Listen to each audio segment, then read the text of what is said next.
Power ಫೋಕಸ್ಗೆ ಸ್ವಾಗತ. ನಾನು ಹರೀಶ್ ಪುತ್ರನ್. ಇವತ್ತಿನ ಪವರ್ ಫೋಕಸ್ನ ವಿಚಾರ ಅದೇ ವ್ಯಾಕ್ಸಿನ್. ಯಾಕೆ ಪದೇ ಪದೇ ಈ ವ್ಯಾಕ್ಸಿನ್ ವಿಚಾರದಲ್ಲಿ ನಾವು ಚರ್ಚೆಯನ್ನು ಮಾಡ್ತೀವಿ ಅಂತ ಹೇಳಿದ್ರೆ, ವ್ಯಾಕ್ಸಿನ್ ವಿಚಾರದಲ್ಲೇ ಸಮಸ್ಯೆಗಳಿರುವಂಥದ್ದು. ಯಾವಾಗ ವ್ಯಾಕ್ಸಿನ್ ಶುರುವಾಯಿತು ಅಲ್ಲಿಂದನೂ ಸಮಸ್ಯೆ ಹುಟ್ಕೊಳ್ಳೋದಕ್ಕೆ ಶುರುವಾಯಿತು. ಇವತ್ತಿನವರೆಗೂ ಕೂಡ ಆ ಸಮಸ್ಯೆಗಳು ಬಗೆಹರಿದಿಲ್ಲ. ಇವತ್ತಿರುವಂಥ ಸಮಸ್ಯೆ ಏನು ಹಾಗಾದರೆ, ವ್ಯಾಕ್ಸಿನ್ ಫ್ರೀ ವ್ಯಾಕ್ಸಿನ್ ಯಾಕಿಲ್ಲ ಅನ್ನುವಂತಹ ಪ್ರಶ್ನೆ ಇದೀಗ ಎದ್ದಿದೆ. ಮೊನ್ನೆ ಸುಪ್ರೀಂ ಕೋರ್ಟ್ ಕೂಡ ಕೇಂದ್ರ ಸರ್ಕಾರಕ್ಕೆ ಚಾಟಿ ಬೀಸಿದೆ. ಇದೇ ವಿಚಾರದಲ್ಲಿ ಹಲವಾರು ಪ್ರಶ್ನೆಗಳನ್ನು ಕೂಡ ಸುಪ್ರೀಂ ಕೋರ್ಟ್ ಕೇಂದ್ರ ಸರ್ಕಾರಕ್ಕೆ ಕೇಳಿದೆ. ಮತ್ತು ಆಡಳಿತದಲ್ಲಿ ಯಾವ ರೀತಿಯಾಗಿ ಆಡಳಿತ ನಡೆಸ್ತಾ ಇದೆ, ಅಲ್ಲದೆ ವ್ಯಾಕ್ಸಿನ್ ಕೊಡುವ ವಿಚಾರದಲ್ಲಿ ತೆಗೆದುಕೊಂಡಿರುವಂತಹ ನಿಲುವುಗಳು ಮತ್ತು ಅದರ ನೀಲಿನಕ್ಷೆ ಏನು ಪ್ಲ್ಯಾನ್ ಮಾಡ್ಕೊಂಡಿದ್ದೀರಿ ಅದೆಲ್ಲದರ ಬಗ್ಗೆ ಕೋರ್ಟ್ ತನ್ನ ವಿವರಣೆಯನ್ನು ಕೂಡ ಕೇಳಿದೆ. ಇದ್ರ ಬಗ್ಗೆ ಇವತ್ತು ನಾವು ಚರ್ಚೆಯನ್ನು ಮಾಡ್ತಾ ಹೋಗೋಣ. ಹಾಗಾದರೆ ಏನು ನಡೀತು, ಸುಪ್ರೀಂ ಕೋರ್ಟ್ ಏನು ಹೇಳಿದೆ, ಅದಕ್ಕೆ ಕೇಂದ್ರ ಸರ್ಕಾರ ಏನು ಹೇಳಿದೆ, ಎಲ್ಲವನ್ನ ಕೂಡ ಒಂದಷ್ಟು ಡೀಟೇಲ್ಸ್ ಇದೆ, ನೋಡೋಣ. ಭಾರತದಲ್ಲಿ ವಿಶ್ವದ ಅತ್ಯಂತ ದೊಡ್ಡ ಲಸಿಕಾ ಅಭಿಯಾನ ಇದು. ಯಾವ ದೇಶದಲ್ಲೂ ಇಷ್ಟು ದೊಡ್ಡ ಲಸಿಕಾ ಅಭಿಯಾನನ ಯಾವ ದೇಶನೂ ಕೂಡ ಮಾಡಿಲ್ಲ, ಅದು ಭಾರತ ಮಾಡಿದೆ. ಲಸಿಕೆ ನೀಡುವಿಕೆ ವ್ಯವಸ್ಥೆ ಬಗ್ಗೆ ಸುಪ್ರೀಂ ಕೋರ್ಟ್ ಅಸಮಾಧಾನ ವ್ಯಕ್ತಪಡಿಸಿದೆ. ಸರ್ಕಾರದ ನಿರಂಕುಶ ವಿವೇಚನಾರಹಿತ ನಡೆಯ ಬಗ್ಗೆ ಕೆಂಡಾಮಂಡಲವಾಗಿದೆ. 18 ರಿಂದ 44 ವಯಸ್ಸಿನವರಿಗೆ ಲಸಿಕೆ ಶುಲ್ಕದ ಬಗ್ಗೆ ಸುಪ್ರೀಂ ಕೋರ್ಟ್ ಕಿಡಿಕಾರಿದೆ. ಪರಿಷ್ಕೃತ ಲಸಿಕೆ ನೀತಿಯ ನೀಲಿನಕ್ಷೆಯನ್ನು ಸಲ್ಲಿಸುವಂತೆ ಕೂಡ ಸೂಚನೆಯನ್ನ ಕೊಟ್ಟಿದೆ. ಲಸಿಕೆ ಖರೀದಿಯ ವಿವರ ಸುಪ್ರೀಂ ಕೋರ್ಟ್ಗೆ ನೀಡಲು ಸೂಚನೆಯನ್ನ ಕೊಟ್ಟಿದೆ. ಯಾವ ರೀತಿ ಯಾವ್ಯಾವ ಲಸಿಕೆಗಳನ್ನು ಎಷ್ಟೆಷ್ಟು ಖರೀದಿ ಮಾಡಿದ್ದೀರಿ ಅಂತ ನ್ಯಾಯಮೂರ್ತಿ DY ಚಂದ್ರಚೂಡ್ ನೇತೃತ್ವದ 3 ಸದಸ್ಯ ಪೀಠದಿಂದ ಸರ್ಕಾರಕ್ಕೆ ನಿರ್ದೇಶನ ಕೊಟ್ಟಿರುವಂಥದ್ದು. ವಿದೇಶದಲ್ಲಿ ಸರ್ಕಾರವೇ ಲಸಿಕೆಯನ್ನು ಖರೀದಿಸಿ ಉಚಿತವಾಗಿಯೇ ನೀಡ್ತಾ ಇದೆ. ಆದರೆ ಭಾರತದಲ್ಲಿ ಮಾತ್ರ ಯಾಕೆ ಈ ಶುಲ್ಕದ ಹೊರೆಯನ್ನು ಹಾಕ್ತಾ ಇದ್ದೀರಿ ಜನರ ಮೇಲೆ ಅಂತ ಕೇಳಿದೆ. ಅದರ ಜೊತೆಗೆ ಗ್ರಾಮೀಣ ಭಾಗದಲ್ಲಿ ಲಸಿಕೆ ಲಭ್ಯತೆಯ ಬಗ್ಗೆಯೂ ಕೂಡ ಸುಪ್ರೀಂ ಕೋರ್ಟ್ ಪ್ರಶ್ನೆಯನ್ನ ಮಾಡಿದೆ. ಗ್ರಾಮೀಣ ಭಾಗದಲ್ಲಿ ಎಷ್ಟು % ಲಭ್ಯತೆ ಇದೆ ಅಂತ ಲಸಿಕೆ ವಿಚಾರದಲ್ಲಿ ಕೇಂದ್ರ ಸರ್ಕಾರಕ್ಕೆ ನ್ಯಾಯಪೀಠ ಚಾಟಿ ಬೀಸಿದೆ. ಎಲ್ಲ ವಿಚಾರಗಳ ಬಗ್ಗೆಯೂ ಕೂಡ ಭಾರತ ಸರ್ಕಾರದ ಲಸಿಕಾ ನೀತಿ ತರ್ಕಹೀನ, ಅಸಂಬದ್ಧ ಅಂತ ಸುಪ್ರೀಂ ಕೋರ್ಟ್ ಹೇಳಿದೆ. 18 ರಿಂದ 44 ವಯೋಮಾನದವರಿಗೆ ಯಾಕಿಲ್ಲ ಉಚಿತ ವ್ಯಾಕ್ಸಿನೇಷನ್, ಯಾಕೆ ಇಲ್ಲ ಅನ್ನುವಂಥ ಪ್ರಶ್ನೆಯನ್ನ ಮಾಡಿದೆ. ಇನ್ನು ಕೋವಿನ್ ಆ್ಯಪ್ ಕಡ್ಡಾಯ ನೀತಿ ಗ್ರಾಮೀಣ ಭಾರತಕ್ಕೆ ಅನ್ಯಾಯವಾಗಿದೆ. ಯಾಕಂದರೆ ಗ್ರಾಮೀಣ ಭಾರತಕ್ಕೆ ಬಹಳ ಕಷ್ಟ ಆಗುತ್ತೆ. ಇದರಿಂದ ತಾರತಮ್ಯ ಪೂರಿತ ಲಸಿಕಾಕರಣ, ಬಡವರ ಮೂಲಭೂತ ಹಕ್ಕಿನ ಬಗ್ಗೆ ಕೂಡ ಚಾಟಿ ಬೀಸಿರುವಂಥದ್ದು. ಲಸಿಕೆಗಳ ದರ ನಿಗದೀಕರಣದ ಬಗ್ಗೆಯೂ ಕೂಡ ಪ್ರಶ್ನೆಯನ್ನ ಕೇಳಿದೆ. ಖಾಸಗಿ ಉತ್ಪಾದಕರಿಗೆ ಯಾಕೆ ಆ ಹಕ್ಕು ಅಂತ ಹೇಳಿ. ಇನ್ನು ರಾಜ್ಯ ಕೇಂದ್ರಾಡಳಿತ ಪ್ರದೇಶಗಳು ಖಾಸಗಿ ಆಸ್ಪತ್ರೆಗಳಿಗೆ ವಿಭಿನ್ನ ಮಾರಾಟ ದರ ನಿಗದಿ ಯಾಕೆ, ರಾಜ್ಯ ಕೇಂದ್ರಾಡಳಿತ ಪ್ರದೇಶಗಳು ಖಾಸಗಿ ಆಸ್ಪತ್ರೆಗಳಿಗೆ ಯಾಕೆ ಆ ಥರ ವಿಭಿನ್ನ ಮಾರಾಟ ದರ ಅಂತ. ನ್ಯಾಯಾಂಗದ ಅತಿಯಾದ ಹಸ್ತಕ್ಷೇಪಕ್ಕೆ ಕೇಂದ್ರ ಸರ್ಕಾರದ ತಕರಾರು ಕೂಡ ಇದೆ. ಇನ್ನೊಂದು ಕಡೆ ನಾಗರಿಕರ ಸಂವಿಧಾನಾತ್ಮಕ ಹಕ್ಕು ರಕ್ಷಣೆ ನ್ಯಾಯಾಂಗದ ಕರ್ತವ್ಯ. ನ್ಯಾಯಮೂರ್ತಿಗಳು ನಿಲುವನ್ನು ತಳೆದಿದ್ದಾರೆ. ಈ ಹಿನ್ನೆಲೆಯಲ್ಲಿ ಎಲ್ಲದರ ಬಗ್ಗೆ ನಾವಿವತ್ತು ಚರ್ಚೆಯನ್ನು ಮಾಡೋಣ.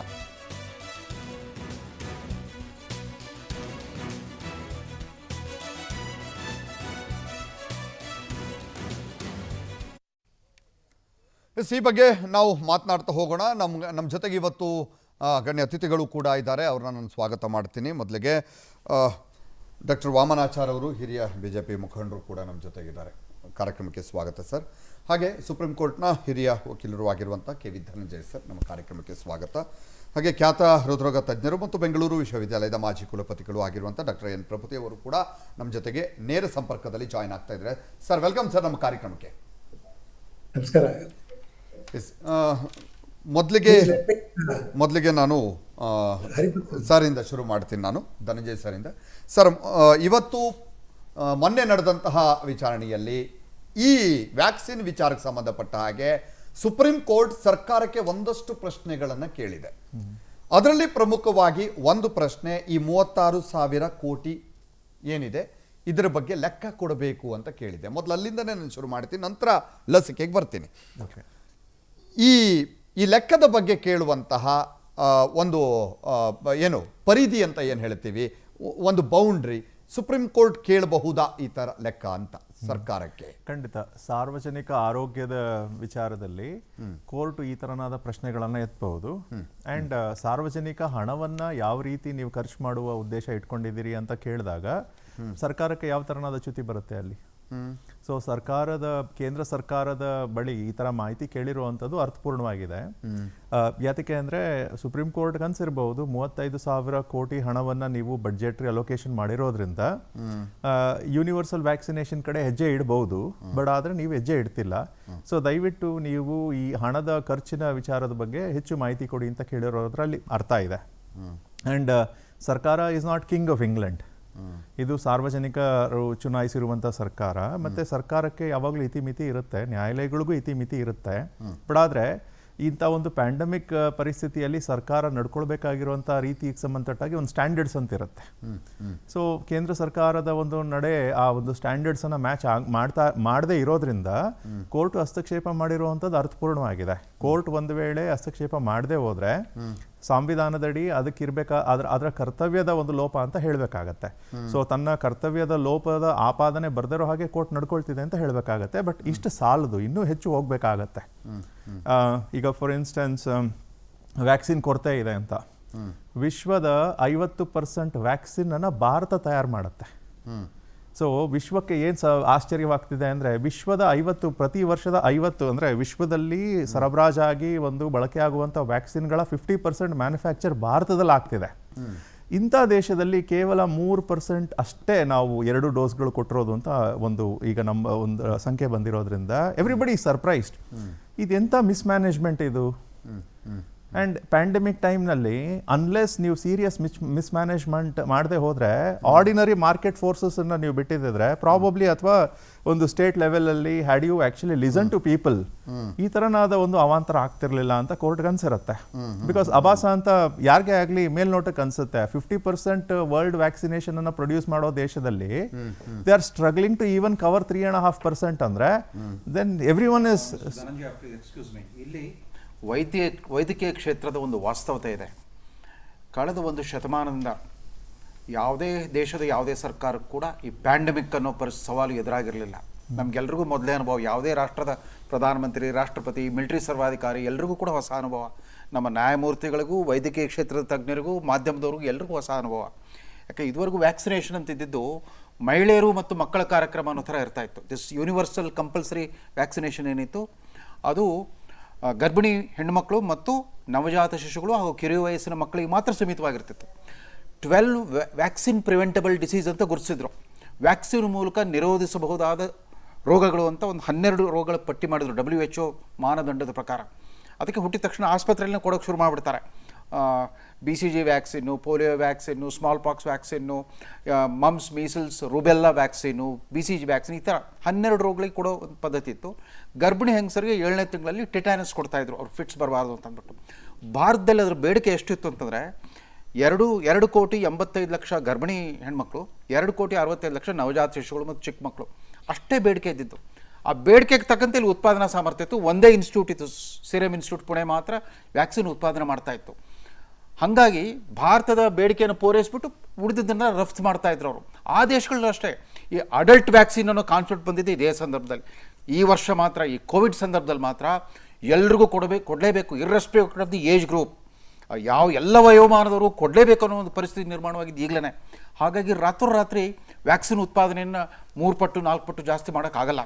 ಆ್ಯಂಡ್ ವ್ಯಾಕ್ಸಿನ್ ತಯಾರಿಕೆ ಇದೆಯಲ್ಲ, ಅದು ಔಷಧಿ ತಯಾರಿಕೆ ಥರ ಅಲ್ಲ. ಔಷಧಿ ತಯಾರಿಕೆ just mixing of few chemicals.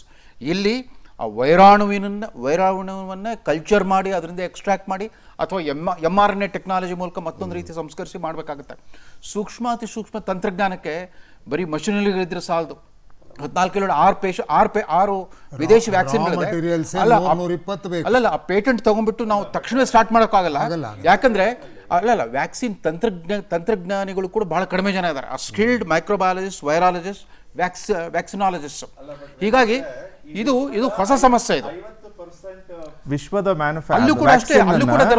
Bharat ಸರಬರಾಜು ಮಾಡ್ತಿದೆ ಹಿಂದೆ there was no demand for adult vaccine. There was no demand for adult vaccine. It is not so. No, there are other vaccine manufacturers also. ಭಾರತದಲ್ಲಿ ಈ ಒಂದು ಕೋವಿಡ್ ವ್ಯಾಕ್ಸಿನ್ ನ 2 ಸಂಸ್ಥೆಗಳು actually ಮಾಡ್ತಿದ್ದಾರೆ. But when it comes to vaccines, world's demand for vaccines, ಬೇರೆ ಬೇರೆ ದೇಶಗಳಲ್ಲಿ ಬೇರೆ ಬೇರೆ ವ್ಯಾಕ್ಸಿನ್ ಪ್ರೋಗ್ರಾಮ್ಸ್ ಇದ್ದಾವೆ. ಸೊ ನಮ್ಮ ಅಗತ್ಯತೆಯನ್ನು ಒಂದು ಆ್ಯಕ್ಚುಲಿ ಪೂರೈಸಿದ ನಂತರ ಮಾತ್ರ ಎಕ್ಸ್ಪೋರ್ಟ್ ಮಾಡುವಂಥ ನೀತಿ ಭಾರತದಲ್ಲಿಲ್ಲ.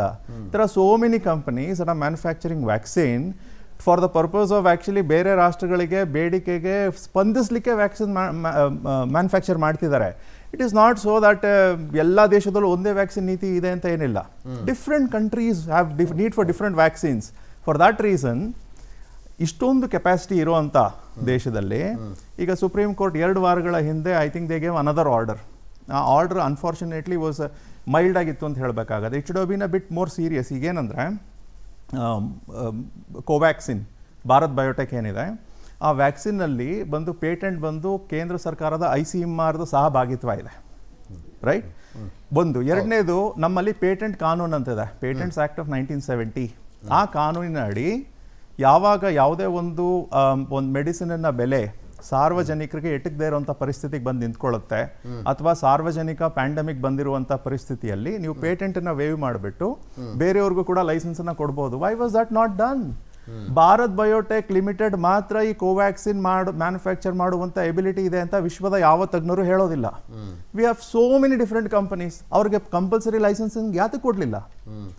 Even now why is it not being done?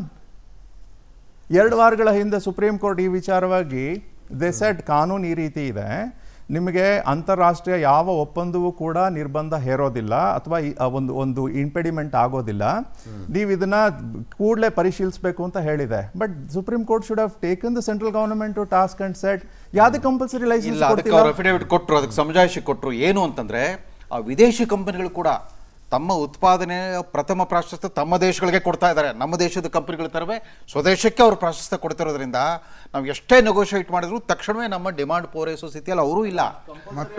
ಇದೊಂದು ಹೊಸ ತಂತ್ರಜ್ಞಾನ ನೋಡಿ, 6 ತಿಂಗಳಲ್ಲಿ ಅಭಿವೃದ್ಧಿ ಪಡಿಸಿರೋ ಒಂದು ಔಷಧದ ತಂತ್ರಜ್ಞಾನ. ಕಂಪಲ್ಸರಿ ಲೈಸೆನ್ಸಿಂಗ್ ಅಂದ್ರೆ ಫಸ್ಟ್ ಅಂಡ್ ಫಾರ್ಮೋಸ್ಟ್, ಈಗ ಪೇಟೆಂಟ್ ಅಂದ್ರೆ ಏನ್ ಹೇಳಿ, ಈಗ ನೀವು ಒಂದು ವೇಳೆ ಆವಿಷ್ಕಾರವನ್ನ ಮಾಡಿದ್ರೆ ನಿಮ್ಮ ಆವಿಷ್ಕಾರವನ್ನ ಸರ್ಕಾರ ಗುರುತಿಸುತ್ತೆ. ಯಾವ ಕಾರಣಕ್ಕೋಸ್ಕರ ಗುರುತಿಸುತ್ತೆ ಅಂದ್ರೆ, ನೀವು ಮಾತ್ರ ಒಂದು ವೇಳೆ ನಿಮ್ಮ ಒಂದು ಆವಿಷ್ಕಾರವನ್ನ ಸರ್ಕಾರದ ಬಳಿ ನೋಂದಣಿ ಮಾಡಿಕೊಂಡ್ರೆ ನಿಮ್ಮ ಆವಿಷ್ಕಾರವನ್ನ ನೀವು ಮಾತ್ರ ಬಳಸಬಹುದು. ಯಾತಕ್ಕೆ ಅಂದ್ರೆ, ನಿಮಗೆ ಒಂದು ವೇಳೆ ಎಕ್ಸ್ಕ್ಲೂಸಿವ್ ಬಳಸುವಿಕೆ ಮೂಲಕ ನೀವು ಹಣ ಮಾಡಲಿಕ್ಕೆ ಸಾಧ್ಯವಾದ್ರೆ ಆ ಮೋಟಿವೇಶನ್ ಆಧಾರದ ಮೇಲೆ ನೀವು ಇನ್ವೆಸ್ಟ್ ಮಾಡಿ ಹೆಚ್ಚು ಇನ್ವೆನ್ಷನ್ ಮಾಡ್ತೀರಿ ಅಂತ. ಬಟ್ ಇದನ್ನ ಮಾಡುವಂಥದ್ದು ಸಾರ್ವಜನಿಕ ಹಿತಾಸಕ್ತಿಯನ್ನು ಕಾಪಾಡುವ ಮೂಲಭೂತ ಉದ್ದೇಶ ಇರೋದ್ರಿಂದ. ಬಟ್ ಸಾರ್ವಜನಿಕ ಹಿತಾಸಕ್ತಿಗೆ ಯಾವಾಗ ಹೊಡ್ತಾ ಬೀಳುತ್ತೆ ಪ್ಯಾಂಡಮಿಕ್ ಪರಿಸ್ಥಿತಿಯಲ್ಲಿ, ಅಥವಾ ನೀವು ಡ್ರಗ್ ಪ್ರೈಸಿಂಗ್ ಅನ್ನ ಯಾವಾಗ ಬಹಳ ಎಕ್ಸಾರ್ಬಿಟೆಂಟ್ ಆಗಿ ಇಟ್ಟಿರ್ತೀರಿ, ರೈಟ್, ಅವಾಗ ನಿಮ್ಮ ಪೇಟೆಂಟ್ ಅನ್ನ ಸರ್ಕಾರ ಗುರ್ತಿಸೋದಿಲ್ಲ, ಎಕ್ಸ್ಕ್ಲೂಸಿವಿಟಿ ಕೊಡೋದಿಲ್ಲ. ಸರ್ಕಾರ ಏನ್ ಮಾಡುತ್ತೆ, ಇನ್ವೈಟ್ ಮಾಡುತ್ತೆ. ಇಂಥ ಒಂದು ಪರಿಸ್ಥಿತಿ ಬಂದಿರೋದ್ರಿಂದ ಬೇರೆ ಮ್ಯಾನುಫ್ಯಾಕ್ಚರರ್ಸ್ ದಯವಿಟ್ಟು ಈ ಒಂದು ಡ್ರಗ್ ನ ಮ್ಯಾನುಫ್ಯಾಕ್ಚರ್ ಮಾಡ್ಲಿಕ್ಕೆ ಮುಂದೆ ಬನ್ನಿ ಅಂತ ಅವ್ರಿಗೆ ಕಂಪಲ್ಸರಿ ಪೇಟೆಂಟ್ ಅನ್ನ ಕೊಡುತ್ತೆ, ಕಂಪಲ್ಸರಿ ಲೈಸೆನ್ಸಿಂಗ್ ಅಂತ. Why is that not being done? ಅಲ್ಲ, ಅದ್ರ ಬಗ್ಗೆ ನಾವು ಕೂಡ ಹಿಂದೆನೂ ಕೂಡ ಇದೇ ಮಾತನ್ನ ನಾವು ಚರ್ಚೆ ಮಾಡಿದ್ವಿ. ಯಾಕೆ ಪೇಟೆಂಟ್ ಕೊಡಬಾರ್ದು, ಒಂದು ಕಡೆ ತಯಾರಾಗುವಂತಹ ಔಷಧ 10 ಕಡೆ ಯಾಕೆ ತಯಾರು ಮಾಡಬಾರ್ದು ಅನ್ನುವಂಥ, 50 ಕಡೆ ಯಾಕೆ ತಯಾರು ಮಾಡಬಾರ್ದು ಅನ್ನೋಂಥ ಪ್ರಶ್ನೆ ಹಿಂದೆ ಕೂಡ ಬಂದಿತ್ತು. ಆ ಬಗ್ಗೆನೂ ಕೂಡ ಚರ್ಚೆ ಮಾಡಿದ್ವಿ. ಇನ್ನಷ್ಟು ವಿಚಾರಗಳ ಬಗ್ಗೆ ಚರ್ಚೆ ಮಾಡಬೇಕು. ಸುಪ್ರೀಂ ಕೋರ್ಟ್ ಹೇಳಿರುವಂಥ ಕೆಲವು ಪ್ರಶ್ನೆಗಳು ಏನಿದೆ ಆ ಪ್ರಶ್ನೆಗಳ ಮೇಲೆ ಕೂಡ ನಾವು ಚರ್ಚೆಯನ್ನು ಮಾಡ್ತಾ ಹೋಗೋಣ. ನಾನು ಪ್ರಭುದೇವ್ ಅವರ ಹತ್ರ ಹೋಗ್ತೀನಿ. ಪ್ರಭುದೇವ್ ಸರ್, ಸುಪ್ರೀಂ ಕೋರ್ಟ್ ಕೇಳಿರುವಂಥ ಲೈನಿಗೆ ಸಿಗ್ತಾ ಇಲ್ಲ, ಮತ್ತೊಮ್ಮೆ ಅವ್ರನ್ನ ಸಂಪರ್ಕಿಸುವಂಥ ಪ್ರಯತ್ನವನ್ನು ಮಾಡೋಣ. ಸರ್, ವಾಮನಾಚಾರ್ ಸರ್, ಯಾಕೆ ಫ್ರೀ ಲಸಿಕೆ ಮಾಡೋಕ್ಕಾಗ್ತಾ ಇಲ್ಲ? ನಮ್ಮ ದೇಶದಲ್ಲಿ 2 ಥರದ ಇನ್ಫ್ರಾಸ್ಟ್ರಕ್ಚರ್ ಮೊದಲಿನಿಂದನೂ ಇದೆ. ಒಂದು ಸರ್ಕಾರದ ವ್ಯವಸ್ಥೆ, ಇನ್ನೊಂದು ಪ್ರೈವೇಟ್ ವ್ಯವಸ್ಥೆ. ಸರ್ಕಾರದ ವ್ಯವಸ್ಥೆಯಲ್ಲಿ ಫ್ರೀ ಮಾಡೋದಕ್ಕೆ ಬೇಕಾಗುವಂಥ ಎಲ್ಲ ವ್ಯವಸ್ಥೆಗಳನ್ನು ಮಾಡ್ಕೊಂಡಿದ್ದಾರೆ. ಮಧ್ಯದ ಒಂದು 8-10 ದಿನಗಳಲ್ಲಿ ಸಪ್ಲೈ ಬರದೇ ಇದ್ದುದರಿಂದ ಸ್ವಲ್ಪ ಸ್ಲೋ ಡೌನ್ ಆಗಿದೆ. ಬಂದವ್ರಿಗೆ ಇನ್ನೊಂದು ವಾರ ಬಿಟ್ಟು ಬನ್ನಿ ಅಂತ ಹೇಳಿದ್ದಾರೆ. ಈಗ 3 ದಿನದಿಂದ ಯಾರು ಹೋದ್ರೂ ನೀವು ಅಲ್ಲಿ ಹೋಗಿ ಹೆಸರು ಬರೆಸಿದ್ರಾಯ್ತು. ಮೊದಲು ಆ್ಯಪಲ್ಲಿ ರಿಜಿಸ್ಟರ್ ಮಾಡಬೇಕು ಅಂತ ಹೇಳಿದ್ರು, ಈಗ ಅದನ್ನೂ ತೆಗೆದಿದ್ದಾರೆ. ಹೆಸರು ಬರ್ಸೋದು ಇಲ್ಲ, ಅಲ್ಲಿ ಹೋಗಿ ಕ್ಯೂದಲ್ಲಿ ನಿಂತವ್ರಿಗೆ ಕೂಡ ಈಗ ವ್ಯಾಕ್ಸಿನೇಷನ್ ಮಾಡಲಾಗ್ತಾ ಇದೆ. ಇದು ದೇಶದಾದ್ಯಂತ ಈವನ್ ಸ್ಮಾಲ್ ಟೌನ್ಗಳಿಗೆ ಕೂಡ ಇದು ಮುಟ್ತಾ ಇದೆ. ವಿಲೇಜ್ಗೂ ಇನ್ನು ಸ್ವಲ್ಪ ದಿವಸದಲ್ಲಿ ಇದು ಹೋಗಿ ಮುಟ್ಟತ್ತೆ. ಇನ್ನು ಪ್ರೈವೇಟ್ ವ್ಯವಸ್ಥೆ ಕೊಡೋದ್ರ ಬಗ್ಗೆ ವಿರೋಧ ಮಾಡೋದು ಅವಶ್ಯ ಇಲ್ಲ. ಯಾಕೆಂದರೆ ನಮ್ಮ ದೇಶದಲ್ಲಿ ಅಟ್ಲೀಸ್ಟ್ 1% ಅದು 10 ಇರ್ಬೋದು, 20% ಇರ್ಬೋದು. ಒಂದು ವ್ಯಾಕ್ಸಿನೇಷನ್ಗೆ 600, 800, 900 ಕೊಟ್ಟು ಅವರಿಗೆ ಇರುವಂಥ ಸಮಯದ ಅಭಾವ ಅಥವಾ ಅಷ್ಟು ದೂರ ಟ್ಯಾಕ್ಸಿ ಮಾಡ್ಕೊಂಡು ಹೋಗಿ ಬರೋದಕ್ಕೆ ಬರುವಂಥ ಖರ್ಚು, ಕ್ಯೂದಲ್ಲಿ ನಿಲ್ಲೋದು, ಆಸ್ಪತ್ರೆಗೆ ಹೋಗಿ ವ್ಯಾಕ್ಸಿನ್ ತಗೊಳ್ಳೋದು, ಇದನ್ನು ಅವಾಯ್ಡ್ ಮಾಡೋ ದೃಷ್ಟಿಯಿಂದ ಕೆಲವರು ಯಾರು ಹಣ ಇದ್ದವರು ಶ್ರೀಮಂತರು ತಾವಾಗಿ ಹೋಗಿ ಕ್ಯೂದಲ್ಲಿ ನಿಂತು ತಗೊಳ್ತಿದ್ರೆ ಅದಕ್ಕೂ ಒಂದಿಷ್ಟು ಪರ್ಮಿಷನ್ ಸರ್ಕಾರ ಕೊಟ್ಟಿದೆ ಪ್ರೈವೇಟ್ ಹಾಸ್ಪಿಟಲ್ನವ್ರು. ಇದು ಈಗಲೇ ಅಲ್ಲ, ಯಾವಾಗ ವ್ಯಾಕ್ಸಿನೇಷನ್ ಶುರುವಾಯಿತು ಆವಾಗಿನಿಂದನೂ ಇದಿದೆ. ಯಾರು ಬೇಕೋ ಅವರು ಪ್ರೈವೇಟ್ ಹಾಸ್ಪಿಟ್ಲ್ಗಳಿಗೆ ಹೋಗಿ ವ್ಯಾಕ್ಸಿನೇಷನ್ ತಗೋಬೋದು. ಇನ್ನು ಎರಡನೇ ಭಾಗ ಬಂದು ಸರ್ಕಾರದ ಹತ್ರ ಒಂದು ಫೈನಾನ್ಸ್ ಬರ್ಡನ್ ಕೂಡ ಮತ್ತು ಅದರ ಜೊತೆ ಇನ್ಫ್ರಾಸ್ಟ್ರಕ್ಚರ್ ಬರ್ಡನ್, ಅಂದರೆ ಇಷ್ಟು ಡಾಕ್ಟ್ರು, ಇಷ್ಟು ಸೆಂಟರ್ಗಳು, ಇವೆಲ್ಲವೂ ಕಡಿಮೆ ಇರೋದರಿಂದ ಪ್ರೈವೇಟ್ನವರನ್ನು ಇನ್ಕ್ಲೂಡ್ ಮಾಡ್ಕೊಳ್ಳೋ ದೃಷ್ಟಿಯಿಂದ, ಯಾಕೆಂದರೆ ಈ ದೇಶದಲ್ಲಿ ಸ್ವಲ್ಪ ಹಣ ಇದ್ದವರು ಪ್ರೈವೇಟ್ ಇರುವವರು ಚಾರ್ಜ್ ಮಾಡಿದರೆ ಇದೇನೋ ಭಾರಿ ಒಂದು ದೇಶದ್ರೋಹ ಆಗ್ಬಿಡ್ತು ಅನ್ನೋವಂಥದ್ದು ಕೂಗೇಳುತ್ತೆ. ಆದರೆ ಈಗ ಪೆಂಡೆಮಿಕ್ನಂಥ ಸಿಚುವೇಶನ್ನಲ್ಲಿ ಯಾರಿಗೆ ಅನುಕೂಲಗಳಿದೆ ಅವರು ಮಾಡಿಸ್ಕೊಳ್ಳಿ, ಯಾರಿಗೆ ಇಲ್ಲ ಅವ್ರಿಗೆ ಸರ್ಕಾರ ಅವರನ್ನು ರಕ್ಷಿಸೋದಕ್ಕೆ ಬದ್ಧವಾಗಿದೆ. ಸಾಮಾನ್ಯ ಜನರು ಮತ್ತು ಬಡವರಿಗೆ ಈ ಸರ್ಕಾರ ಮುಂದೆ ಬಂದು ನಿಂತು ಎಲ್ಲರಿಗೂ ಈ ಡಿಸೆಂಬರ್ ಒಳಗಾಗಿ ಪೂರ್ತಿ ದೇಶಕ್ಕೆ ನೀವಿಗೇನೋ ಯೂನಿವರ್ಸಲ್ ಅಥವಾ ಜನರಲ್ ಎಲ್ಲರಿಗೂ ಆಗಬೇಕಂತ ವ್ಯಾಕ್ಸಿನೇಷನ್ ಅಂತೀರಿ, ಅದನ್ನು ಮಾಡಬೇಕು ಅನ್ನೋಂಥ ಪ್ಲ್ಯಾನ್ ಸರ್ಕಾರದ ಹತ್ರನೂ ಇದೆ. ಸರ್ಕಾರ ಈಗಾಗಲೇ ಅದನ್ನು ಇಂಪ್ಲಿಮೆಂಟ್ ಮಾಡೋಕ್ಕೆ ಶುರು ಮಾಡಿದೆ. ಯಾಕೆಂದರೆ ಇದು ಇಷ್ಟು ದೊಡ್ಡದು. ಈಗಾಗಲೇ ನಾವಿಲ್ಲಿ ಚರ್ಚೆ ಮಾಡಿದ್ದೇವೆ, ಜಗತ್ತಿನಲ್ಲಿ ಫಸ್ಟ್ ಟೈಮ್ ಈ ಥರದ್ದು ಅಡಲ್ಟ್, ಅಂದರೆ ಮೊದಲು ನಾವು ಟಿಟಾನಸ್ ಒಂದನ್ನು ಏನಾದರೂ ಆದರೆ ಅಡಲ್ಟ್ಸಿಗೆ ಕೊಡ್ತಿದ್ವಿ, ಉಳಿದದ್ದನ್ನು ಅಡಲ್ಟ್ ವ್ಯಾಕ್ಸಿನೇಷನ್ ಅನ್ನೋದು ಇಡೀ ದೇಶದಲ್ಲಿ ಎಲ್ಲರಿಗೂ ಒಂದೇ ಸಲ ಕೊಡುವಂಥ ಪರಿಸ್ಥಿತಿ ಎಂದೂ ನಿರ್ಮಾಣ ಆಗಿರಲಿಲ್ಲ. ಇದು ನಮಗೆ ಆಗಲಿ, ಡಾಕ್ಟರ್ಸ್ಗೆ ಆಗಲಿ, ರಾಜಕೀಯದಲ್ಲಿರೋರಿಗೆ ಆಗಲಿ, ಅಡ್ಮಿನಿಸ್ಟ್ರೇಟರ್ಸ್ಗೆ ಆಗಲಿ ಹೊಸ ಎಕ್ಸ್ಪೀರಿಯನ್ಸ್ ಇರೋದರಿಂದ ಇದರಲ್ಲಿ ಒಂದು ಹೆಜ್ಜೆ 2 ಹೆಜ್ಜೆ ಡಿಲೇ ಆಗುವಂಥ, ಅದನ್ನು ಹೊಂದಾಣಿಕೆ ಮಾಡ್ಕೊಂಡು ಹೋಗುವಂಥ ಅವಶ್ಯಕತೆ ಇದೆ. ಯಾಕೆಂದರೆ ದೊಡ್ಡ ವೈರಾಲಜಿಸ್ಟ್ಗೆ, ಡಾಕ್ಟರ್ಸ್ಗೇನೆ ಇದು ನಾಳೆ ಏನಾಗುತ್ತೆ, ಈಗ ನೀವೇ ನೋಡಿದಿರಿ, ವೈಟ್ ಫಂಗಸ್ ಬಂತು, ಬ್ಲ್ಯಾಕ್ ಫಂಗಸ್ ಬಂತು, ಯೆಲ್ಲೋ ಫಂಗಸ್ ಬಂತು, ಇದ್ರ ಮುಂದಿನ ಕಾಂಪ್ಲಿಕೇಶನ್ಸ್ ಬಂದು, ಇವೆಲ್ಲ ನಮಗೆ ಗೊತ್ತಿರಲಿಲ್ಲ ಅಂತಲ್ಲ. ಎಂಪೋಟೆರಿಸಿನ್ ಮೆಡಿಸಿನ್ ನಾನು ಮೆಡಿಕಲ್ ಕಾಲೇಜ್ನಲ್ಲಿ ಇದ್ದಾಗಲೇ ಓದಿದ್ದು ನೆನಪಿದೆ ನನಗೆ, ಅಂದರೆ 67ರಿಂದ 70ನೇ ಇದರಲ್ಲಿ. ಆದರೆ ಅದನ್ನು ಎಲ್ಲಿ ಅಪ್ಲೈ ಮಾಡಬೇಕು, ಹೇಗೆ ಮಾಡಬೇಕು, ಅದರ ಸಿವಿಯಾರಿಟಿಗಳು ಹೇಗಾಗ್ತವೆ, ಕರೋನಾ ನಂತರದ ಇಫೆಕ್ಟ್ಗಳು ಅನ್ನೋದು ಈಗ ನಮಗೆ ಬರ್ತಿರೋದ್ರಿಂದ ಒಂದು ಸ್ವಲ್ಪ ಹೊರಗೆ ನಿಂತು ನೋಡೋರಿಗೆ, ವಿಶೇಷವಾಗಿ ಟೀಕೆ ಮಾಡೋರಿಗೆ ಎಲ್ಲೋ ತಪ್ತಾ ಇದೆ ಅನ್ಸುತ್ತೆ. ಇದು ತಪ್ಪಲ್ಲ, ಇದು ಅನುಭವದಿಂದ ಒಂದು ಹೆಜ್ಜೆ ಮುಂದಿಡುತ್ತಿರುವಂಥ ಪ್ರಕ್ರಿಯೆ. ಇದರಲ್ಲಿ ಸರ್ಕಾರ ತುಂಬ ಚೆನ್ನಾಗಿ ಮಾಡ್ತಾ ಇದೆ ಮತ್ತು ಈಗಿರುವಂಥ ಸ್ಪೀಡಲ್ಲೇ ಇನ್ನೊಂದು ಸ್ವಲ್ಪ ಸ್ಪೀಡ್ ಆ್ಯಡ್ ಆದರೆ ನಮ್ಮ ದೇಶದ 70% ಜನರಿಗೆ ನಾವು ವ್ಯಾಕ್ಸಿನೇಷನ್ ಡಿಸೆಂಬರ್ ಒಳಗಾಗಿ ಮಾಡಿ ಮುಗಿಸೋದಕ್ಕೆ ಪ್ಲ್ಯಾನ್ ಇದೆ ಮತ್ತು ಸರ್ಕಾರ ಅದನ್ನು ಮಾಡುತ್ತೆ. ಸರ್, ನೀವು ಹೇಳಿದ ಹಾಗೆ ಖಾಸಗಿಯವರ ಸಹಭಾಗಿತ್ವದ ಬಗ್ಗೆ ನೀವು ಮಾತನಾಡಿದ್ರಿ. 2 ಪ್ರಯೋಗ ಇದೆ ನಮ್ಮಲ್ಲಿ, ಒಂದು ಸರ್ಕಾರಿ, ಒಂದು ಖಾಸಗಿ ಅನ್ನುವಂಥದ್ದು. ಈ ಎರಡರಲ್ಲೂ ಕೂಡ, 2 ಸಿಸ್ಟಮಲ್ಲೂ ಕೂಡ ನಮ್ಮ ಸಮಾಜ ನಡೀತಾ ಇದೆ ಇವತ್ತಿನವರೆಗೂ. ಒಂದು, ನೀವು ಹೇಳಿದ ಹಾಗೆ ಓಕೆ, ಖಾಸಗಿ ಸಹಭಾಗಿತ್ವದಲ್ಲಿ ನೀವು ಮಾಡ್ತೀರಿ, ಅದರಲ್ಲಿ ಜನಪ್ರತಿನಿಧಿಗಳು ಹೋಗಿ ಅದನ್ನು ಇದು ಮಾಡಬೇಕಾಗಿಲ್ಲ, ಪ್ರಚಾರ ಯಾಕೆ ಕೊಡಬೇಕಾಗಿತ್ತು? ಅಲ್ಲೂ ಕೂಡ ಪ್ರಶ್ನೆ ಬರುತ್ತೆ ನೋಡಿ. ನಮಗೆ ಬೇಕೋ ಬೇಡ, ನೀವು ಆಯ್ತು, ನೀವು ಹೇಳಿದ್ದನ್ನೇ ಒಪ್ಕೊಳ್ಳೋಣ, ಓಕೆ ಖಾಸಗಿಯವರಿಗೆ ಕೊಟ್ವಿ, ಯಾಕಂತ ಹೇಳಿದ್ರೆ ಎಲ್ಲ ಕಡೆನೂ ಜನ ಫುಲ್ ಹಾಕ್ತಾರೆ, ಹಾಗಾಗಿ ಅಲ್ಲೂ ಕೂಡ ಒಂದಷ್ಟು ಜನ ತಗೊಳ್ಳಿ, ಅಂದರೆ ಯಾರು ದುಡ್ಡಿದ್ದಾರೋ ಅವ್ರು ಹೋಗಿ ತಗೊಳ್ಳೋದಕ್ಕೆ ಶಕ್ತರಿದ್ದಾರೋ ಅವ್ರು ಹೋಗಿ ತಗೊಳ್ತಾರೆ, ಅದನ್ನು ಪ್ರಚಾರ ಮಾಡೋ ಅವಶ್ಯಕತೆ ಇಲ್ವಲ್ಲ. ನಮ್ಮದು ಪ್ರಜಾಪ್ರಭುತ್ವದ ವ್ಯವಸ್ಥೆ. ಯಾರೋ ಒಬ್ರು ಹೇಳಿದ್ರು ಅಂದರೆ ಎಲ್ಲ ಫಾಲೋ ಮಾಡೋವಂಥದ್ದು ಅಲ್ಲ. ಹೀಗಾಗಿ ಅದನ್ನು ಹೇಳಕ್ಕಾಗಲ್ಲ ಸರ್, ಯಾರು ಹೇಳಿ ಯಾರು ಫಾಲೋ ಮಾಡಲ್ಲ ಅಂತ ಹೇಳೋದಕ್ಕೂ ಮುಖ್ಯವಾಗಿ ಹರೀಶ್, ಈ ವರ್ಷಕ್ಕೆ ಮನಮೋಹನ್ ಸಿಂಗ್ ಆರ್ಥಿಕ ನೀತಿ ಬಂದು 30 ವರ್ಷ ಆಯಿತು. 2021ಕ್ಕೆ ಖಾಸಗೀಕರಣ, ಜಾಗತೀಕರಣ, ಉದಾರೀಕರಣದ ವ್ಯವಸ್ಥೆ ಬಂದಮೇಲೆ ಪಬ್ಲಿಕ್ ಪ್ರೈವೇಟ್ ಪಾರ್ಟ್ನರ್ಶಿಪ್ ಅನ್ನೋ ಪರಿಕಲ್ಪನೆ ಬಂದುಬಿಡ್ತು. ಕರ್ನಾಟಕದಲ್ಲಿ SM ಕೃಷ್ಣ ಅವರು ಖಾಸಗಿ ಆಸ್ಪತ್ರೆಗಳಿಗೆ ಈ ಚಿಕಿತ್ಸಾ ಸೌಲಭ್ಯವನ್ನು ಕೊಟ್ಟಾಗ, ಸರ್ಕಾರದ ನೌಕರರಿಗೆಲ್ಲ ಮರುಪಾವತಿ ವ್ಯವಸ್ಥೆಯನ್ನು ಮಾಡಿಕೊಟ್ಟಾಗ, ಯಶಸ್ವಿನಿ ಯೋಜನೆಯನ್ನು ತಂದಾಗ, ಖಾಸಗಿ ಅಂದರೆ ಏನೋ ಸಮಾಜದ್ರೋಹಿ ಶಕ್ತಿಗಳು, ಸರ್ಕಾರ ಅಂದರೆ ಬಹಳ ಆದರ್ಶ ಶಕ್ತಿಗಳು, ಆ ಮಾದರಿಗಳು ಹೋಯಿತು. ಆ ಪರಿಕಲ್ಪನೆಗಳೆಲ್ಲ ನೆಗೆದು ಭಾಳ ದಿವಸ ಆಯಿತು. ಈಗ ಖಾಸಗಿ ಅವ್ರು ಕಡ್ಡಾಯವಾಗಿ ಕೋವಿಡ್ 80% ಬೆಡ್ಗಳನ್ನು ಬಿಟ್ಕೊಟ್ಟಿದ್ದಾರೆ, ಚಿಕಿತ್ಸೆ ಮಾಡ್ತಿದ್ದಾರೆ. ಅಫ್ಕೋರ್ಸ್ ಭಾಳ ದುಬಾರಿ ದರ ವಸೂಲು ಮಾಡ್ತಾರೆ, ಸರ್ಕಾರದ ಖಜಾನೆಗೆ ದರದ ಬಗ್ಗೆನೇ ಮಾತಾಡಬೇಕಾಗಿ ಹಾಕಿದ್ದಾರೆ. ಆದರೆ ಖಾಸಗಿ ಅಂದಾಕ್ಷಣವೇ ನಾವು ತೀರಾ ನರ್ವಸ್ ಆಗಬೇಕಾಗಿಲ್ಲ. ಅದರಲ್ಲಿ ಅವರ ದುರುದ್ದೇಶ, ಲಾಭದ ಉದ್ದೇಶ ಅದೆಲ್ಲ ಇದೆಯಾ ಅಂತವನ್ನೆಲ್ಲ ಪ್ರಶ್ನೆ ಮಾಡಬೇಕು, ನೈತಿಕತೆಯನ್ನು ಪ್ರಶ್ನೆ ಮಾಡಬೇಕು. ಒಬ್ಬ ಜನಪ್ರತಿನಿಧಿಯಾಗಿ ಜನಪ್ರತಿನಿಧಿ ಭಾಗವಾಗಿ ಪ್ರಜಾಪ್ರಭುತ್ವವಾದಿ ಸರ್ಕಾರಗಳೇ ಇದನ್ನು ಪ್ರಮೋಟ್ ಮಾಡಿರೋದು ಪಬ್ಲಿಕ್ ಪ್ರೈವೇಟ್ ಪಾರ್ಟ್ನರ್ಶಿಪ್ ಅನ್ನೋ ಪರಿಕಲ್ಪನೆ ಇರಬಹುದು. ಅಲ್ಲಿ ಅವರು ಕ್ಷೇತ್ರದ ಜನರಿಗೆ ಫ್ರೀಯಾಗಿ ಕೊಡಿಸಬಹುದಲ್ಲ ಒಬ್ಬ ಜನಪ್ರತಿನಿಧಿ. ನ್ಯಾಷನಲ್ ಹೈವೇನಲ್ಲಿ ಟೋಲ್ ಯಾಕೆ ಕೊಡ್ತೀರಿ ಪ್ರೈವೇಟ್ನವ್ರಿಗೆ, ಪ್ರೈವೇಟ್ ಕಂಪನಿಗಳಿಗೆ? ಪ್ರೈವೇಟ್ ಕಂಪನಿ ಟೋಲ್ ಕೊಟ್ಟು ಓಡಾಡ್ತಾ ಇಲ್ವಾ? ಸಾರ್ವಜನಿಕ ರಸ್ತೆಯಲ್ಲಿ ಕೊಡ್ತಾ ಇಲ್ವಾ ನಾವೀಗ ಟೋಲು? ಅದು ಖಾಸಗಿ ಅಲ್ವಾ? ಎಲ್ಲ ಹೈವೇಗಳನ್ನ ಖಾಸಗಿಯವರು ಮೇಂಟೈನ್ ಮಾಡ್ತಿದ್ದಾರೆ, ಅವ್ರಿಗೆ ನಾವು ಟೋಲ್ ಕೊಡ್ತಾ ಇದ್ದೀವಿ. ಅವರೇ ನಿರ್ಮಾಣ ಮಾಡೋದು, ಅವರೇ ಮೇಂಟೈನ್ ಮಾಡೋದು, ಅವ್ನು 30 ವರ್ಷದ ನಂತರ ವಾಪಸ್ ಕೊಡ್ತಾರಂತ ಆ ಥರದ ವ್ಯವಸ್ಥೆ ಇದೆ. ಆದರೆ ಇಲೆಕ್ಟೆಡ್ ರೆಪ್ರೆಸೆಂಟೇಟಿವ್ಸ್ ಮಾಡೋದ್ರಲ್ಲಿ ಏನು ತಪ್ಪಿಲ್ಲ. ಇಲೆಕ್ಟೆಡ್ ಇಲ್ಲದೆ ಇದ್ದವರು ಎಷ್ಟೋ ಜನ ಮಾಡ್ತಾ ಇದ್ದಾರೆ, ಅಲ್ಲಲ್ಲೇ ಸ್ಮಾಲ್ ಗ್ರೂಪ್ಗಳು ಎಲ್ಲ ಕಡೆಗೂ ಮಾಡ್ತಾ ಇದೆ. ನಮ್ಮ ದೇಶದ ಒಟ್ಟು ಈ ಜನಸಂಖ್ಯೆ ಮತ್ತು ಇರೋ ಪ್ರೆಷರ್ಗೆ ಪ್ರೈವೇಟ್ನವರು ಮಾಡಬೇಕು, ವಾಲಂಟಿಯರ್ಸು ಮಾಡಬೇಕು, ರಾಜಕೀಯದಲ್ಲಿರುವಂಥ ಧುರೀಣರು ಮಾಡಬೇಕು, ಮತ್ತು ಅದರ ಜೊತೆನೆ ಸರ್ಕಾರನೂ ಮಾಡಬೇಕು. ಇದೆಲ್ಲ ಸೇರಿ ಈ ಥರದ ಒಂದು ದೊಡ್ಡ ವಾರ್ ಲೈಕ್ ಸಿಚುವೇಶನ್ ಏನಿದೆ ಇದನ್ನು ಹ್ಯಾಂಡಲ್ ಮಾಡೋದಕ್ಕೆ ಅನುಕೂಲ ಆಗುತ್ತೆ. ಇವತ್ತಿಗೂ ಇಲೆಕ್ಟೆಡ್ ರೆಪ್ರೆಸೆಂಟೇಟಿವ್ಸು ಎಷ್ಟು ಜನರಿಗೆ ಆಹಾರದ ಕಿಟ್ಗಳನ್ನು ಕೊಟ್ಟಿದ್ದಾರೆ, ಕೆಲಸಕ್ಕೆ ಹೋಗದೆ ಇರೋರಿಗೆ ಒಂದಿಷ್ಟು ಇನ್ಕಮ್ಗಳನ್ನು ಜನರೇಟ್ ಮಾಡಿದ್ದಾರೆ, ವ್ಯಾಕ್ಸಿನ್ ತಮ್ಮ ವಾರ್ಡ್ಗೆ ಹೋಗಿ ತಗೊಂಡು ಬಂದು ಸರ್ಕಾರದಿಂದ ನಿಂತು ಡಾಕ್ಟ್ರನ್ನ ಕರೆಸಿ ವ್ಯಾಕ್ಸಿನೇಷನ್ ಮಾಡಿಸ್ತಾ ಇದ್ದಾರೆ. ನಾನು ಇವತ್ತು ಬೆಳಗ್ಗೆ 2 ಕಡೆಗೆ ಹೋಗಿ ಬಂದೆ. ಖಾಸಗಿ ಸ್ಕೂಲ್ಗಳಲ್ಲಿ ಅಲ್ಲಿಯ ಯಾವಾಗೋ ಒಮ್ಮೆ ಕಾರ್ಪೊರೇಟರ್ ಇದ್ದವನು, ಅವನು ಇವತ್ತು ಬಂದ, ಅವನಿಗೇನೋ ಆಸೆ ಇರ್ಬೋದು ಈ ಸಲ ಇಲೆಕ್ಷನ್. ಪ್ರಭುದೇವ್ ಸರ್ ನಮ್ಮ ಜೊತೆಗೆ ನೇರ ಸಂಪರ್ಕದಲ್ಲಿದ್ದಾರೆ.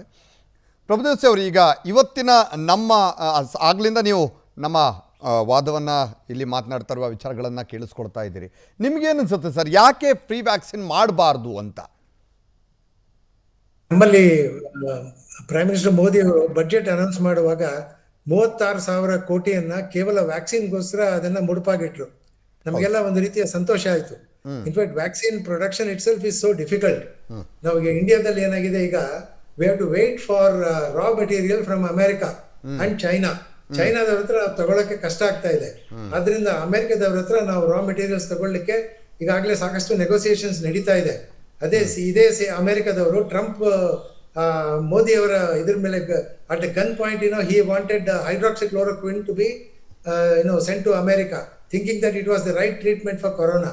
ಆದರೆ ಮೋದಿ ಅವರು ಆಗ ಒಬ್ಲೈಸ್ ಮಾಡಿದ್ರು, ಇರತಕ್ಕಂಥ ಇಂಪೋರ್ಟ್ ಎಕ್ಸ್ಪೋರ್ಟ್ ರೆಗ್ಯುಲೇಷನ್ಸ್ ಅನ್ನ ಚೇಂಜ್ ಮಾಡಿ ಅವರಿಗೆ ಹೈಡ್ರಾಕ್ಸಿಕ್ಲೋರೋಕ್ವಿನ್ ಕರ್ಸ್ಕೊಟ್ರು.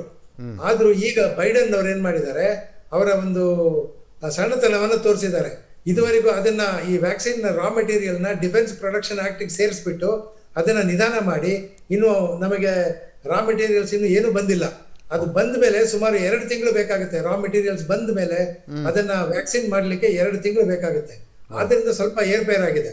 ಆ 36,000 ಕೋಟಿ ಹೇಗೆ ಲೆಕ್ಕ ಆಯ್ತು ಅಂತಂದ್ರೆ, ಪ್ರೈಮ್ ಮಿನಿಸ್ಟರ್ ಮೋದಿ ಅವರು ಸೀರಮ್ ಇನ್ಸ್ಟಿಟ್ಯೂಟ್ ಮತ್ತೆ ಭಾರತ್ ಬಯೋಟೆಕ್ ನ ಕಂಪನಿಗಳಿಂದ ನೆಗೋಷಿಯೇಟ್ ಮಾಡಿದಾಗ 150 ರೂಪಾಯಿ ಕೊಡಬೇಕು ಅಂತಕ್ಕಂಥ, ಒಂದು ಡೋಸಿಗೆ 150 ರೂಪಾಯಿ ಕೊಡಬೇಕು ಅಂತ ನಿರ್ಧಾರ ಮಾಡಿ ಅದನ್ನ ಲೆಕ್ಕ ಹಾಕಿದ್ದು. ಅಂದ್ರೆ ಸುಮಾರು 120 ಕೋಟಿ ಜನಗಳಿಗೆ 240 ಡೋಸ್ ಕೊಡಬೇಕಾಗುತ್ತೆ. 240 ಕೋಟಿ ಡೋಸ್. ಆ 240 ಕೋಟಿ ಡೋಸಿಗೆ 150 ರೂಪಾಯಿನಂತೆ 36,000 ಕೋಟಿ ಆಗುತ್ತೆ. ಆ 36,000 ಕೋಟಿಯನ್ನ ಅವರು ಮುಡುಪಾಗಿಟ್ರು. ನಮ್ಗೆಲ್ಲ ತುಂಬಾ ಸಂತೋಷ ಆಗಿತ್ತು. ಆದ್ರೆ ಅದ್ ಮಧ್ಯದಲ್ಲಿ ಏನಾಯ್ತು ಗೊತ್ತಾಗ್ಲಿಲ್ಲ. I don't know who advised it. ಈ ಮಧ್ಯದಲ್ಲಿ ಏನಾಯ್ತು, ಲಾಸ್ಟ್ ಆಗಸ್ಟ್ ಸೆಪ್ಟೆಂಬರ್ ಅಲ್ಲಿ ಅವರು ಒಂದು ನೀತಿ ಆಯೋಗದ ಮೆಂಬರ್ ಮಿನಿಸ್ಟರ್ ಪಾಲ್ ಅಂತ ಇದ್ದಾರೆ, ಅವರ ಟಾಸ್ಕ್ ಫೋರ್ಸ್ ನ ಅವರ ಚೇರ್ಮನ್ಶಿಪ್ ಅಲ್ಲಿ ಒಂದು task force, the duty of this task force was to give the guidelines for vaccination, whereas the center took the responsibility of forming the guidelines, and the states had to run the last mile for vaccination. ಅವ್ರು ಏನು advice ಕೊಟ್ಟಿದ್ದಾರೆ ಅಂತ public domain ಅಲ್ಲಿ ಸಿಗ್ತಾ ಇಲ್ಲ. But ಆದ್ರೆ all that we are now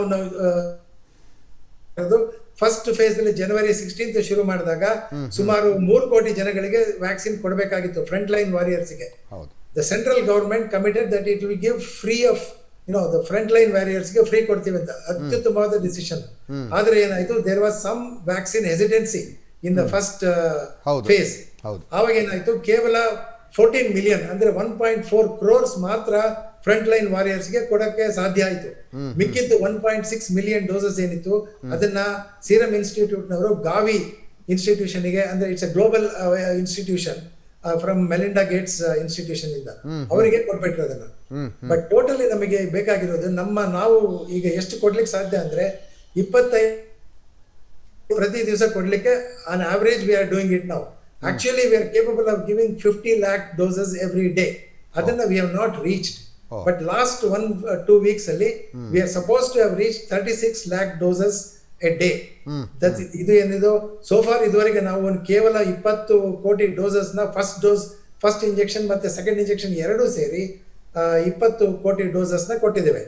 ಆದ್ರೆ ಪೂರ್ತಿ 2 ಡೋಸ್ ಸಿಕ್ಕಿರೋದು ಕೇವಲ 4 ಕೋಟಿ ಜನಗಳಿಗೆ ಮಾತ್ರ. ಬಟ್ ಇದರಲ್ಲಿ ಈ raw material production non availability of these raw materials has delayed the production of vaccines. Of course, anyway, the Serum Institute has committed to producing nearly 1 billion doses, and nearly 100 crore doses by September. And Bharat Biotech also has committed to produce 1 billion doses by about December. ಈ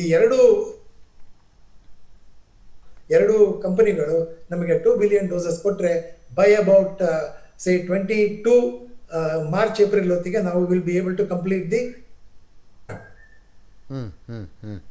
ಅಷ್ಟು complete ಮಾಡೋದಕ್ಕೆ ಸಾಧ್ಯ ಅಂತ ಹೇಳ್ತಾ ಇದ್ದಾರೆ. Sir, ಇಲ್ಲಿ ಇನ್ನೊಂದು, ಈ 36,000 ಕೋಟಿಯ ಲೆಕ್ಕವನ್ನು ಸುಪ್ರೀಂ ಕೋರ್ಟ್ ಕೇಳಿದೆ. ನೀವು ಹೇಳಿದ್ರಿ, ಈಗ ಅದರ ಲೆಕ್ಕನ ಹೇಳಿದ್ರಿ, ಯಾಕೆ 36,000 ಕೋಟಿನ ಸರ್ಕಾರ ತೆಗೆದಿಟ್ಟಿತ್ತು ಅಂತ. ಈಗ ಇಲ್ಲಿವರೆಗೂ ಕೂಡ ಕಂಪ್ಲೀಟ್ ಆಗಿಲ್ಲ. ಇದೀಗ ಕೊಟ್ಟಿರುವಂಥದ್ದು, ಬಜೆಟ್ನಲ್ಲಿ ಕೊಟ್ಟಿರುವಂಥದ್ದು ಕಂಪ್ಲೀಟ್ ವ್ಯಾಕ್ಸಿನೇಷನ್ಗೆ ಕೊಟ್ಟಿರುವಂಥದ್ದು. ಹೌದು. ಈ 36,000 ಕೋಟಿಯ ಲೆಕ್ಕವನ್ನ ಈಗ ಸರ್ಕಾರ ಹೇಗೆ ಕೊಡುತ್ತೆ ಅಂತ ಅದು ಇದುವರೆಗೆ ನಾವು ಸೀರಮ್ ಇನ್ಸ್ಟಿಟ್ಯೂಟ್ ಆರ್ಡರ್ ಕೇವಲ 26 ಕೋಟಿ ಡೋಸಸ್. ಹೌದು.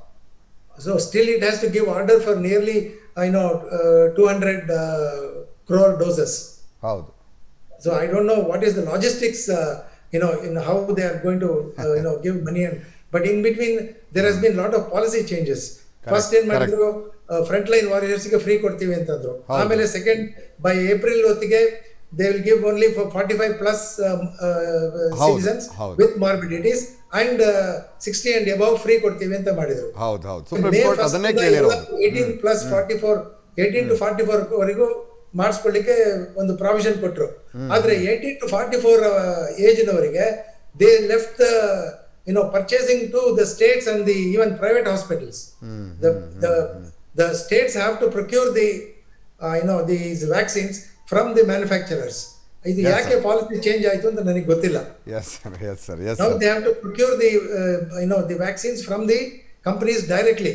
In fact, the tragedy is that the Karnataka government floated a global tender to get the vaccines because there was so much of demand.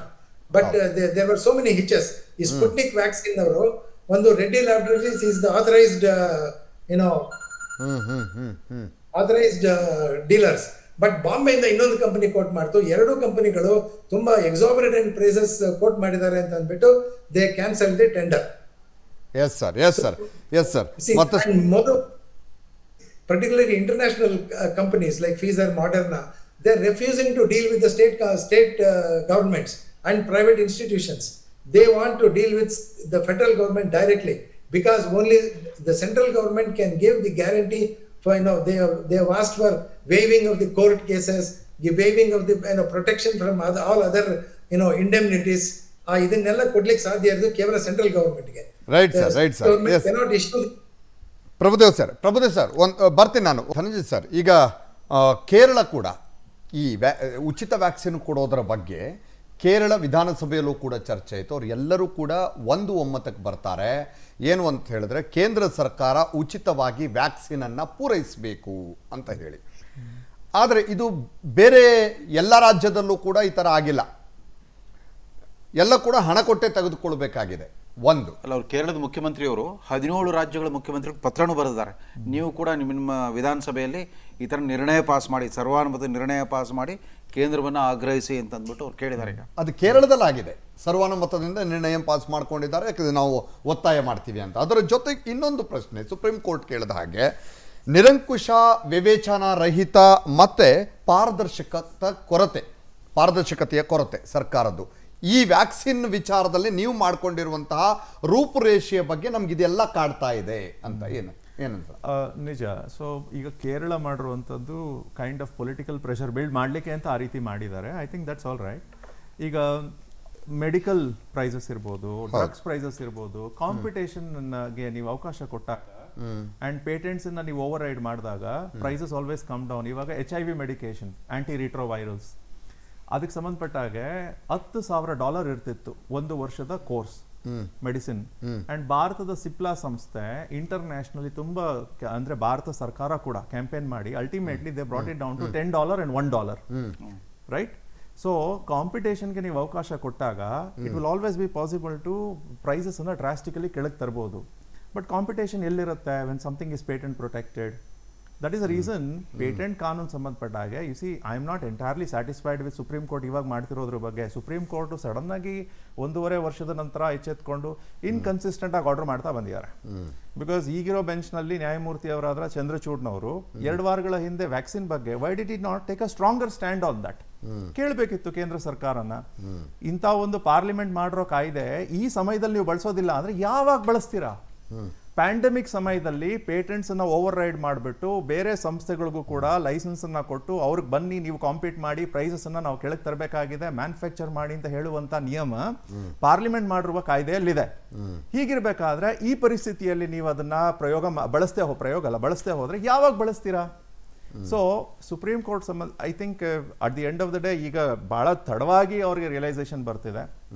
ಒಂದು at this happened much earlier, like last year June ಅಲ್ಲಿ ಮಾಡಬಹುದಿತ್ತು, ಜುಲೈನಲ್ಲಿ ಮಾಡಬಹುದಿತ್ತು. Because vaccine ಬಗ್ಗೆ vaccine development started long agro. Dhananjay, in KHAD meet only, latest summit meet of KHAD, Prime Minister Modi only mooted this idea to relax patent restrictions for vaccines, and America also supported it, but European countries are resisting it.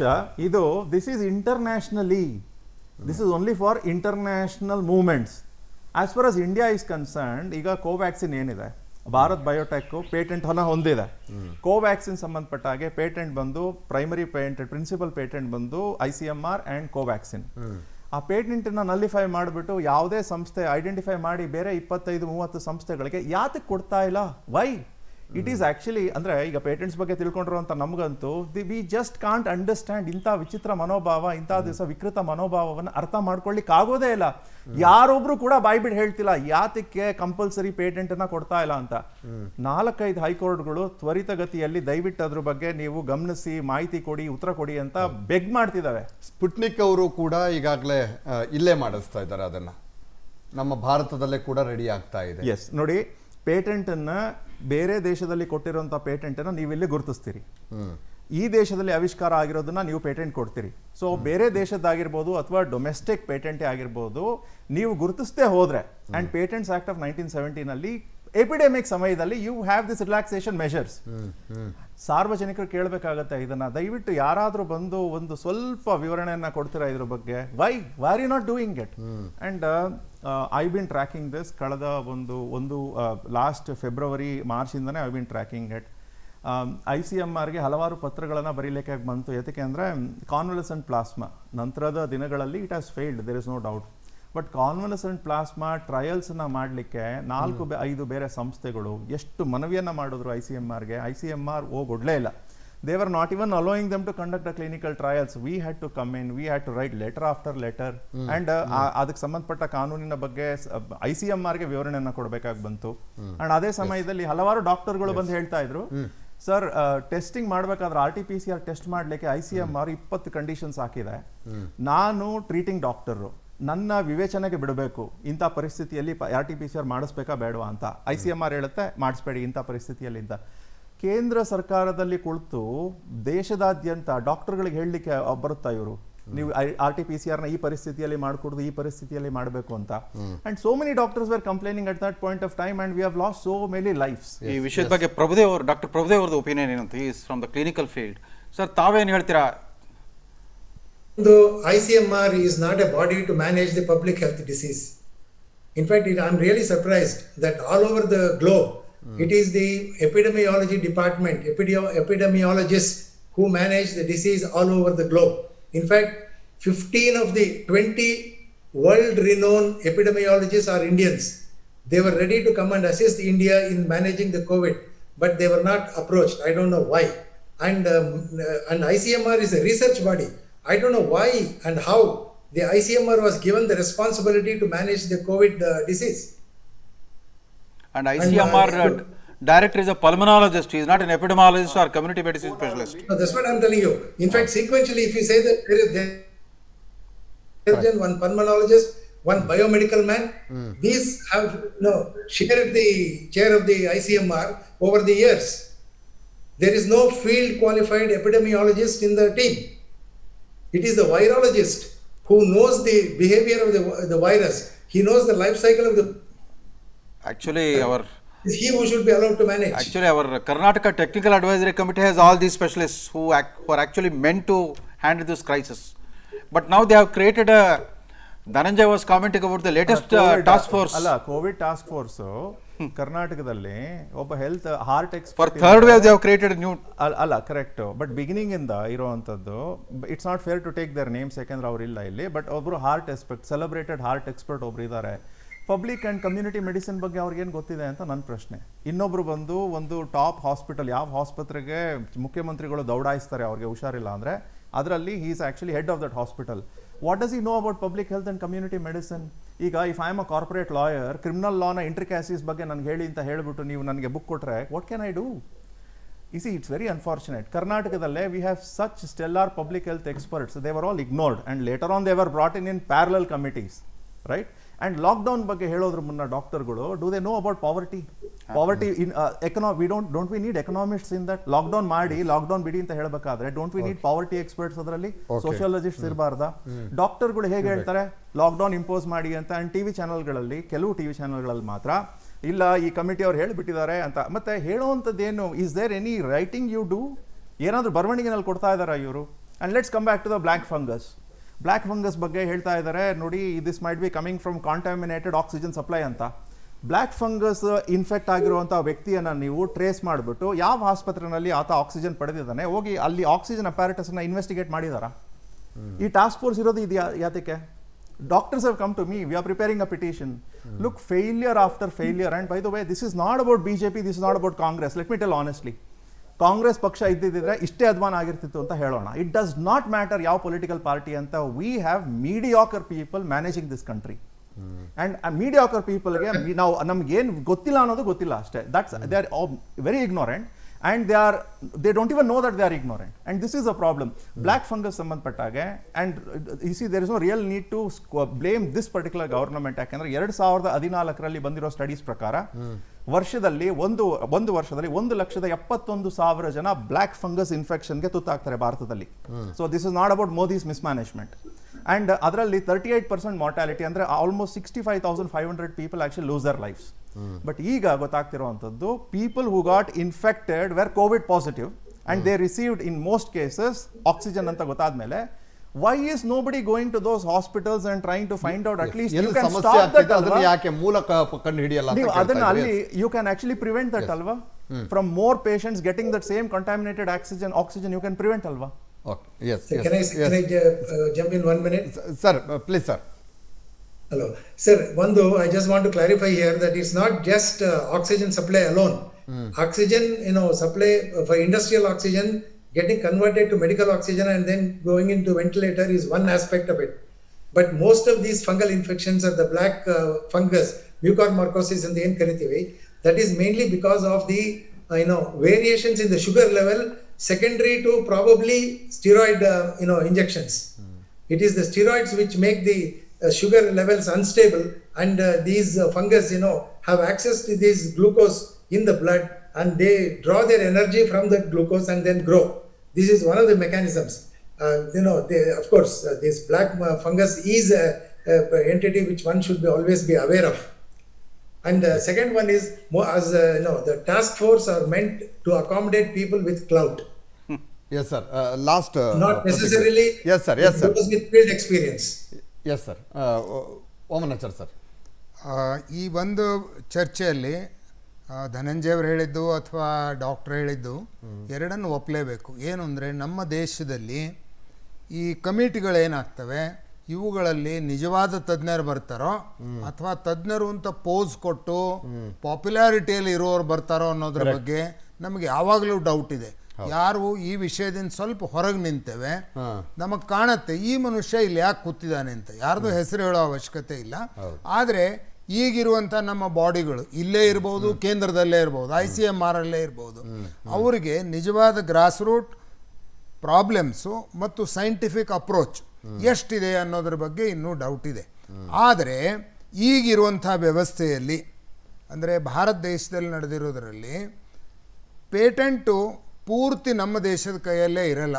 Patent ಕೊಡೋದು ಅದಕ್ಕೊಂದು international body ಇದೆ, ಅವರು patent ಕೊಡಬೇಕು. ಇಲ್ಲಾದಂಥ ಪೇಟೆಂಟ್ಗಳನ್ನು ನಾವಿಲ್ಲಿ register ಮಾಡಿ ಅವ್ರಿಗೆ ಒಂದು ಸೆಟ್ ಕಳಿಸಿರ್ತೇವೆ. ಹೀಗಾಗಿ ಇಡೀ ದೇಶದಲ್ಲಿ ನಡೀತಿರುವಂಥ ಏನು ರಿಸರ್ಚಸ್ ಇವೆ ಅವೆಲ್ಲ ಇಂಟರ್ನ್ಯಾಷನಲ್ ಲೆವೆಲಲ್ಲಿ ನೋಂದಾಗ್ತವೆ, ಇವು ಪೇಟೆಂಟ್ಸ್ ಅಂತ. ಹೀಗಾಗಿ ಪೇಟೆಂಟ್ಗಳನ್ನು ಮೀರಿ ಈಗ ಇಲ್ಲಿ ಮಾಡೋದಕ್ಕೆ ಸ್ಕೋಪ್ ಇದೆ, ಯಾಕೆಂದರೆ ದಿಸ್ ಇಸ್ ಎ ಪೆಂಡೆಮಿಕ್ ಟೈಮ್ ಅನ್ನೋ ದೃಷ್ಟಿಯಿಂದ. ಆದರೆ ಅದಕ್ಕೂ ಕೂಡ ಒಂದಿಷ್ಟು ಟೈಮ್ ಬೇಕಾಗುತ್ತೆ ಮತ್ತು ಅದಕ್ಕೆ ಬೇಕಾಗುವಂಥ ರಾ ಮಟೀರಿಯಲ್ ಏನು ಪ್ರಿಪೇರ್ ಮಾಡಬೇಕು ಅದಕ್ಕೂ ಕೂಡ ಪೇಟೆಂಟ್ಸ್ ಇವೆ. ಈಗಾಗಲೇ ನಾವು ಚರ್ಚೆ ಮಾಡಿದಂಗೆ 200, 210, 240 ರಾ ಮಟೀರಿಯಲ್ಸ್ ಬೇಕಾಗ್ತವೆ. ಅವು ಅಷ್ಟು ಮಟೀರಿಯಲ್ಗಳನ್ನು ನಾವು ಇಲ್ಲೇ ತಯಾರು ಮಾಡ್ಕೊಳ್ಳೋಕೆ ಸಾಧ್ಯ ಇಲ್ಲ. ಬೇರೆ ಬೇರೆ ದೇಶಗಳಿಂದ ತರಿಸಿ ಇಲ್ಲಿ ತಯಾರು ಮಾಡಬೇಕಾಗತ್ತೆ. ಇದು ಆಗೋದಕ್ಕೆ ಒಮ್ಮೆಲೆ 5 ಕಂಪನಿ 10 ಕಂಪನಿ ಇಲ್ಲಿ ಆಗೋದು ಲೇಟ್ ಆಗುತ್ತೆ. ಯಾವುದೇ ಒಂದು ಹೊಸ ರಿಸರ್ಚ್ ಪ್ರಾಡಕ್ಟ್ ಬಂದು ಅದೊಂದು ಮೆಡಿಸಿನ್ ಆಗಿ ಹೊರಗೆ ಬರಬೇಕು ಅಂದರೆ ಅದಕ್ಕೆ ಅದರದೇ ಆದಂಥ ಪ್ರೊಸೀಜರ್ ಇದೆ.